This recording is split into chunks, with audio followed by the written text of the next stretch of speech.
જે નિયમ, જે સિદ્ધાંત મહાપ્રભુજી આપણને આપ્યો, નિજે ઈચ્છા કરીષ્યતિ, ઠાકોરજી બધું પોતાની ઈચ્છા પ્રમાણે કરશે. અને જે ઠાકોરજીની ઈચ્છામાં રાજી છે એ કૃપા માર્ગી. કે ઠાકોરજી જે ઈચ્છા પ્રમાણે મને રાખે, જેવા સંજોગ આપે, જેવી સ્થિતિ આપે, જેવો સ્વભાવ આપે, જેવા સંજોગ આપે, જેવો ભાવ આપે, મારે બસ હું તો એ પ્રમાણે ચાલતો જઈશ. પ્રભુ જ મારે માર્ગને ઉન્નત કરશે અને પ્રભુની ઈચ્છાના પ્રવાહમાં વહેતો જાય એ કૃપા માર્ગીની ગતિ છે. અને એટલા માટે કર્મ કર્મ કર્મ કર્મ કર્મ કરી અને એટલા બધા પોતાની જાતને કર્મ બંધનમાં ન માનો, કારણ કે તમે શરણાગત છો અને શરણાગત જીવને કર્મ બંધન લાગતા નથી, એને કૃપાના બંધનો લાગે છે અને કૃપાના નિયમ પ્રમાણે એનું જીવન અગ્રસર થતું હોય. તો થોડી ઘણી આપણે ચર્ચા કરી આ કૃપા માર્ગ અને કર્મ માર્ગની. કર્મનો સિદ્ધાંત, કર્મ માર્ગ નહીં કહું, પણ કર્મનો સિદ્ધાંત અને કૃપાનો સિદ્ધાંત, આનું થોડું તુલનાત્મક અધ્યયન આપણે કર્યું. કેમ? કારણ કે હવે ધીરે ધીરે ધીરે તમને બધાને શુદ્ધ પુષ્ટિ તરફ મારે લઈ જવા છે. અને જ્યાં સુધી મનોવૃત્તિ તમારી જે સાંભળ્યું છે, જે વાંચ્યું છે, કારણ કે આપણે એટલું બધું વાંચી લીધું હોય, એટલું બધું સાંભળી લીધું હોય કે બધાની ખીચડી થઈ ગઈ હોય. તો શું આ કર્મ નડ્યું હશે, આ મને નડ્યું હશે, આ દુર્ભાગ્ય નડ્યા, આ બધું પેલા વોશઆઉટ કરી બધું બાજુમાં મૂકી અને હવે કર્મની જગ્યાએ કૃપાને માઇન્ડમાં મૂકી દો કે અમે તો કૃપા માર્ગી જીવો છીએ, કૃપાના સિદ્ધાંત પ્રમાણે અમારે ચાલવાનું છે. અને કૃપાનો સિદ્ધાંત એટલે ઠાકોરજીની ઈચ્છાનો માર્ગ. પ્રભુએ મારા માટે જે નિર્ધારિત કર્યું છે એ રીતે પ્રભુ માટે જીવીશ. એ પ્રકારે જીવન જ્યારે આગળ વધવા લાગશે ત્યારે બધું સુગમ લાગે, સંસાર સરળ બની જશે. આપણે સંસારને બહુ ભારે બનાવી લીધો છે, બોજો બનાવી લીધો. આનું શું થશે, પેલાનું શું થશે, ફલાણાનું. અરે તું શરણાગત છું, કોઈનું કઈ રોકાવાનું નથી. ઠાકોરજી પોતાના ભક્તોનું બધું જ કરવાના છે. એ બધું જ પોતાની ઈચ્છા પ્રમાણે યોગ્ય કરશે. એટલે મહાપ્રભુજી કહ્યું, પ્રાર્થિત એવા તથા કિમ સ્યાત સ્વામ્યાભિપ્રાય સંસ્યાત. પ્રાર્થના કરીને પણ શું કરી, માંગીને શું કરી લેશો? એટલે પ્રભુ જાણે છે એને કયા સમયે તમારે શું આપવાનું છે. અને એટલા માટે કર્મ માર્ગી એને સુખ દુઃખ પાપ પુણ્યની ચિંતા હોય, પણ કૃપા માર્ગી જે હોય એને તો શ્રી વલ્લભ ને શરણે જઈ રહીએ આનંદમાં, વલ્લભ ને શરણે જઈ રહીએ આનંદમાં, સેવું સદા હું તો વ્રજના ધણી, માંગું એટલું શ્રી વલ્લભ ને શરણે જઈ. આ માંગે ભક્ત, શું માંગે? હે પાઓ પ્રેમ રસ પ્રાણ જીવન રે, દીન થઈ આચું રે, હે મુક્તિ માર્ગીને આપજો જ્ઞાન રે, હું તો નવરાજું રે. હે રીધે રાબડી થકી ગરીબ લોક રે, ભોગીને ન ભાવે રે, અમે રાજના ખાતા ખવાસ રે, મુક્તિ મન નાવે રે. અરે રાબડી થી તો ગરીબ લોકો રાજી થાય. ગરીબ લોકો હોય ને એમને ખાવાનું કઈ ના હોય ને એટલે લોટ ગોળીને રાબ બનાવી દે, ખુશ થઈ જાય, ચલો જમવાનું મળી ગયું. અમારા ભગવતીઓ દયારામભાઈ કહે કે અરે અમે કઈ રાબથી રાજી થઈ એવા નથી. સુરદાસજી તો કહે સૂર ખવૈયા ઘી કો ખાટી છાસ કહા રુચિ માને. ખાટી છાસ થી રાજી થઈ એવા નથી. અમે તો ઘીના લાડવા ખાનારા છીએ, અમે તો ભજનાનંદના લાડવા ખાનારા છીએ. અમે મુક્તિ જેવી રાબમાં રાજી થઈ જઈએ એવા નથી. કારણ કે અમે કર્મ માર્ગી નથી કે અમને મોક્ષ જોઈતો હોય, અમે તો કૃપા માર્ગી છીએ. અને કૃપા માર્ગીની નજર તો પ્રભુ ઉપર હોય છે. પ્રભુ સિવાય અમને કાંઈ ખપે એમ નથી. પ્રભુ કે તને આ આપી દઉં, આ આપી દઉં, આ આપી દઉં, આ આપી દઉં. પ્રભુ આવી લલચાવાની વાતો કર્મ માર્ગીને કરજો. અમે કૃપા માર્ગી તો કેવલ ને કેવલ આપનાથી રાજી છીએ. અને આપ મળો તો જ અમારા જીવનની તૃપ્તિ થાય એમ છે.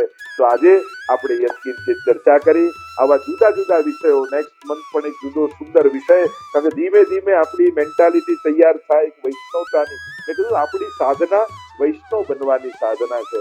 ધીમે ધીમે શુદ્ધ પુષ્ટિ માર્ગીય વૈષ્ણવ જે દિવસે બની જશો ને ત્યારે આ બધા લૌકિક ક્લેશો આપમેળે સમાપ્ત થઈ જશે અને પ્રભુ સહજમાં સ્વાનુભાવ જતાવા લાગશે.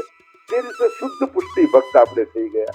કોઈ બીજું કાંઈ પામવું નથી, વૈષ્ણવ બનવું છે, બસ શુદ્ધ પુષ્ટિ ભક્ત બનવું છે. આ એક લક્ષ્ય લઈને જો ચાલ્યા ને તો ક્યાંય ધ્યાન બીજે ફેરવો નહીં. બસ મારું જીવન એક વૈષ્ણવી જીવન બનીને હું જીવું, આ જો લક્ષ્ય રહ્યો તો બહુ સુગમ રસ્તો, એટલો સરળ થઈ જશે કે ક્યાંથી માર્ગ ઠાકોરજી કાઢી દેશે, તમને ખબર નહીં પડે કે પ્રભુએ કેવો સુગમ રસ્તો કરી દીધો. તો એક એક વિષયને લઈને આપણે આગળ વધતા રહીશું. હજી તમારા સર્કલમાં, વૈષ્ણવમાં, મંડળમાં, ગામમાં જે વૈષ્ણવને આનાથી પરિચય ન હોય એમને બધાને સૂચના આપજો, જેથી એ લોકો પણ વંચિત ન રહી જાય અને એમને પણ આ સત્સંગનો લાભ મળતો રહે. તમારા પ્રશ્નો, મારો વિચાર છે કે next time question answer session રાખવું આપ લોકોની જોડે, એટલે આપ લોકોના મનમાં જે કોઈ પણ પ્રશ્નો હોય, ભલે નામ લખ્યા વગર પણ તમે ઈમેલમાં કે ગ્રુપમાં મોકલજો અમિતભાઈને. તો એ પ્રશ્નો અને પ્રશ્નોનું સમાધાન એના પર પણ હું ચર્ચા કરીશ.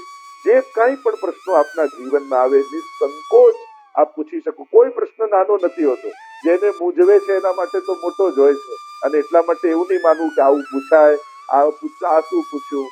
અરે બધા પ્રશ્નો મહત્વના છે અને એટલા માટે તમારા પ્રશ્નો મોકલજો, તો એના જવાબ હું મારી રીતે આપીશ.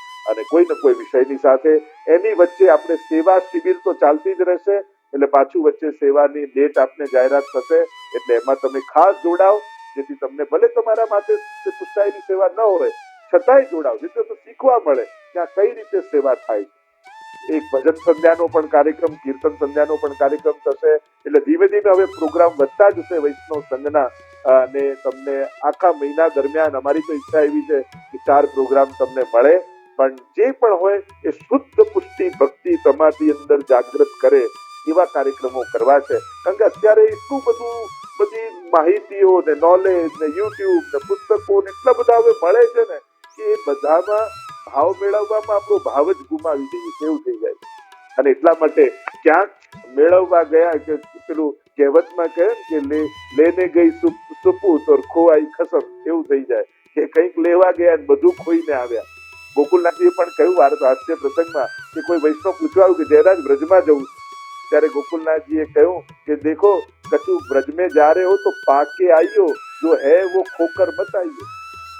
ઘણી વાર આપણે એવું છે, આપણે ખોઈને જઈએ, વ્રજમાં ગયા ને ચોપાટીએ તો આમ કર્યું ને આમ કર્યું ને આમ, અને જે ભાવ હતો એ ગુમાવીને પાછા ઘરે આવી.